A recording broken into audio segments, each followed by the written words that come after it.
ในคราวนั้นย้อนยังมีฝูงคนจำนวนมากมายและบ่มีหยังกินพระเยซูเจ้าจึงเรียกพวกสาวกมาและกล่าวกับพวกเขาว่าเฮาสงสารฝูงชนนี้พวกเขาอยู่นำเฮาได้3 มื้อแล้วและบ่มีหยังกินซ้ำถ้าเฮาส่งพวกเขาเมือโดยบ่ได้กินหยังเลยพวกเขาคงจะอ่อนแรงล้มไปตามทางย้อนมีหลายคนมาแต่ไกลพวกสาวกทูลตอบว่าอยู่บอนนี้เป็นที่เปี่ยว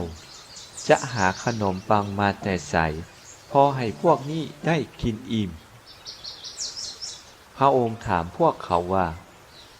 พวกเจ้ามีขนมปังจักก้อนพวกเขาทูลตอบว่ามี7 ก้อนพระองค์จึงสั่งให้ฝูงชนนั่งลงกับดิน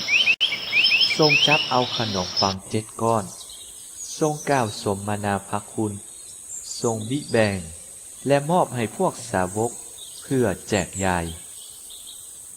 พวกสาวกก็ได้เอาไปแจกจ่ายให้ฝูงชนยังมีปลาน้อยอีก2-3 ตัวเมื่อได้ทรงเสกแล้วพระองค์ก็บอกให้พวกสาวกเอาไปแจกจ่ายด้วย